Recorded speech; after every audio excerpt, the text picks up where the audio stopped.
প্রশিক্ষণ, দুর্নীতি করা, ছাত্রদেরকে নিয়েছে চাঁদাবাজি করতে, হেলমেট বাহিনী তৈরি করেছে, ছাত্রদের রুমের ভিতরে বই না পেয়ে পাওয়া গেছে অবৈধ অস্ত্র, হকি স্টিক, হেলমেট থেকে শুরু করে লাঠি সুতা রামদা এবং AK-47।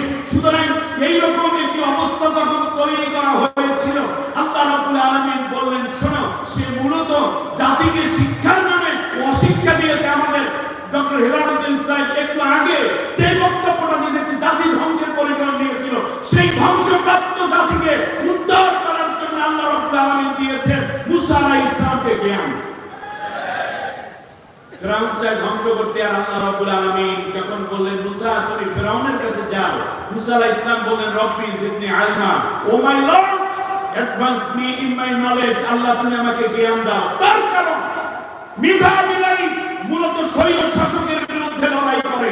এই জন্য মুসা আলাইহিস সালাম চাইলেন আমার কাছে কি জ্ঞান, আর ফিরাউন দিল কি শিক্ষা থেকে নাম নিয়ে মূর্খ জাতি তৈরি করার প্ল্যান। আর এই শিক্ষার মূল কারিগর যিনি ছিলেন, তিনি ছিলেন মুসা পয়গম্বর। কারণ নবীগণ ছিলেন আল্লাহর ওহীর একজন মুআল্লিম, একজন টিচার। ঠিক না বলে? যখন এই মেধা, একদিকে মেধা আর একদিকে দলালাত তথা অজ্ঞতা, মূর্খতা, সয়লাব, সেই মুহূর্তে ফিরাউন কি কি কর্মনীতি দিয়ে তার ছাত্রদেরকে, ছাত্র সমাজকে টিকিয়ে রাখতো, সেই কথা বোঝাতে গিয়ে আল্লাহ সূরা শুআরার 38 এবং 39 নম্বর আয়াতে বলছেন, ফাজুমিআস সাহারাতু লিমিকাতি ইয়াউমিন মা'লুম ওয়া কিলা লিন-নাসি হাল আনতুম মুজতামিউন। জাতির মধ্যে অ্যাডভার্টাইজমেন্ট করতে ফেরাও, আমরা এখন নাচ হবে, গান হবে, ড্যান্স হবে, পহেলা বৈশাখে অনেকগুলো নাচানাচি হবে, 31st নাইট হবে, ভ্যালেন্টাইন্স ডে হবে, এমনি করে করে একটা হাবিজাবি কত কিছু হবে। আমরা মন্ত্রীরা যাব, প্রধানমন্ত্রীও যাবে, প্রেসিডেন্ট যাবে। তোমরা কি খেলাধুলার মধ্যে মত্ত থাকবে না?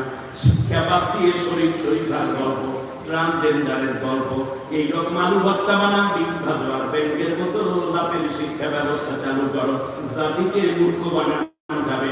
এই জন্য মেধাবীরা এখন আর মুসা পয়গম্বর আসবে না, ঈসা পয়গম্বর আসবে না, নূহ আলাইহিস সালাম আসবে না, ইব্রাহিম খলিলুল্লাহ আসবে না, মুহাম্মদুর রাসূলুল্লাহ সাল্লাল্লাহু আলাইহি ওয়াসাল্লাম আসবেন না।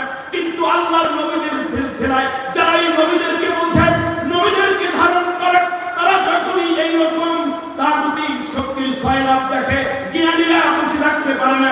এই জন্য তাদের আন্দোলনের নাম হলো কোটা না মেধা। ঠিক না বলেন? কোটা না মেধা, বিজয় হবে কার? মেধা। এই জন্য আল্লাহর নবীকেও আল্লাহ রাব্বুল আলামিন চমৎকার করে জ্ঞানী বানিয়ে দিয়েছেন। নবীকে আল্লাহ রাব্বুল আলামিন কি করে পাঠালেন? নবী নিজেই বললেন, বুইস্তু মুআল্লিমা, আমি টিচার হয়ে এসেছি, আমি শিক্ষক হয়ে প্রেরিত হয়েছি। একটা মজার ব্যাপার আপনারা দেখেছেন, খেয়াল করেন, 350 জন এমপি তাদেরই। তার কারণ এমন একটি শাসন ব্যবস্থা। আল্লাহ রাব্বুল আলামিন বলেন, ইন্না ফিরআউনা আলা ফিল আরদ, ফিরআউনের রাষ্ট্র গঠনের মধ্যে এমন অবস্থা ছিল, তার সেক্রেটারিয়েটে, তার পার্লামেন্টে বিরোধী দল বলতে কেউ ছিল না। একক ক্ষমতায় অধিষ্ঠিত